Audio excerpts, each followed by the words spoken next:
Pujian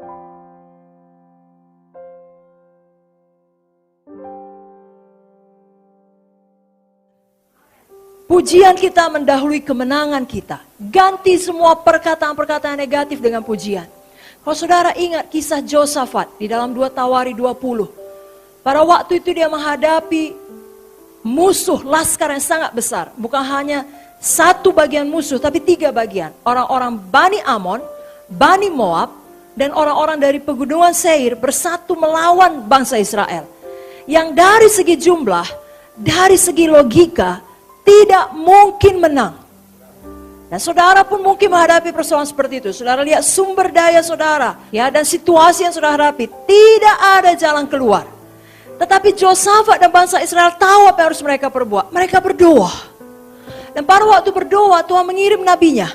Dan disitulah ada perkataan, percayalah kepada Tuhan, percayalah kepada nabi-nabinya. Amin. Tuhan selalu memberi jalan keluar. Nah, apa yang menjadi respon kita, itulah yang penting. Bangsa Israel merespon dengan benar. Setelah mereka mendengarkan firman daripada Nabi Tuhan, apa yang mereka lakukan? Ayat 18, 19, 20, 21, 22, dalam 2 Tawari 20 menjelaskan. Mereka maju dan bersorak-sorai dengan suara nyaring. Menyanyikan nyanyian pujian. Begitulah Tuhan berkenan. Dan saudaraku, Tuhan sendiri yang turun menumpas Bani Amon, Bani Moab, dan orang-orang dari pegunungan Seir. Dikacaukan Tuhan. Sehingga mereka berkelahi satu dengan lain. Dan bangsa Israel menjarah mereka sampai 3 hari lamanya. Itulah kemenangan total. Total victory. Tidak ada satu pun daripada bangsa Israel yang jatuh, yang mati. Sebaliknya tidak ada satu pun daripada musuh yang luput. Saudara mau kemenangan demikian, buang perkataan negatif. Lebih banyak memuji Tuhan dalam doa saudara. Berkata kepada gunung saudara. Kita masuk kepada poin berikutnya. Penguasaan lidah untuk tidak mengucapkan kata-kata membalas dendam.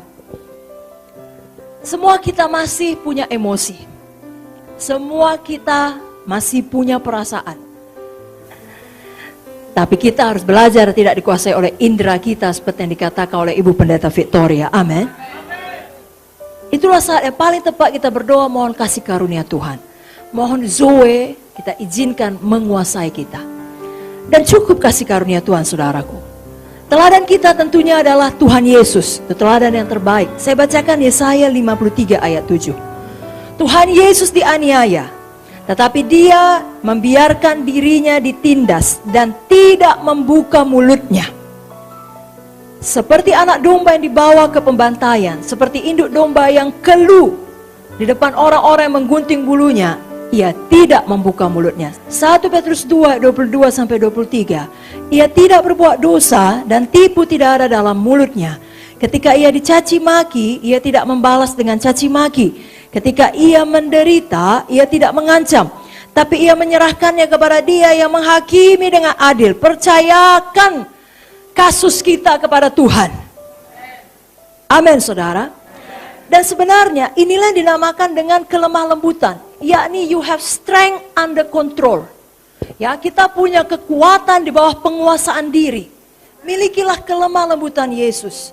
Belajarlah kepada aku sebab aku rendah hati dan lemah lembut. Sarungkan pedangmu Petrus, apakah kau kira aku tidak bisa memanggil 1 legion malaikat untuk membawa aku keluar dari situasi ini? Jangankan 1 legion malaikat, dirinya sendiri pun sanggup melakukannya. Tuhan Yesus punya kuasa, Dia maha kuasa, tapi Dia tidak melepaskan dirinya pada waktu Ia ditangkap, karena Dia tahu itu harus Dia lalui. Kita pun tahu ada bentukan yang harus kita lalui. Amin, saudaraku. Amsal 24 ayat 29.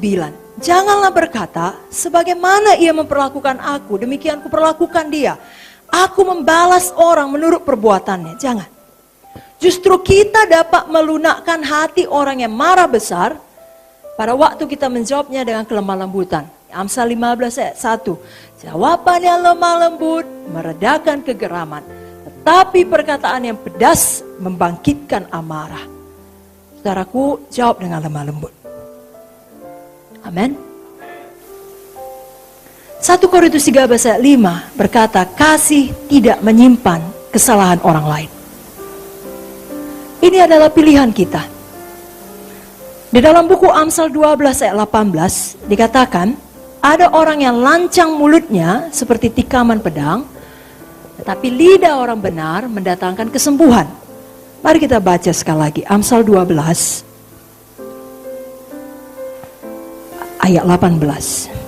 Ada orang yang lancang mulutnya seperti tikaman pedang, tetapi lidah orang bijak mendatangkan kesembuhan.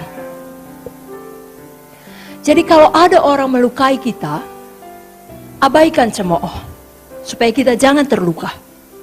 Pada waktu kita tidak terluka, kita mampu menjawab dengan lemah lembut. Kita mampu untuk mendatangkan kesembuhan. Jangan pilih menjadi orang yang lancang mulut. Jangan pilih menjadi orang yang mulutnya seperti tikaman pedang. Sakit orang lain dibuatnya. Tapi mulai malam ini, biar pewahyuan turun. Kita mengerti bahwasanya hati Tuhan adalah menyembuhkan orang. Sama seperti Dia telah menyembuhkan kita, Dia mau memakai kita untuk menyembuhkan orang lain. Dan orang bertobat bukan karena dilukai. Orang bertobat karena diberitakan firman. Dan Roh Kudus yang mewahyukan itu sebagai kebenaran. Sehingga dia mau berubah.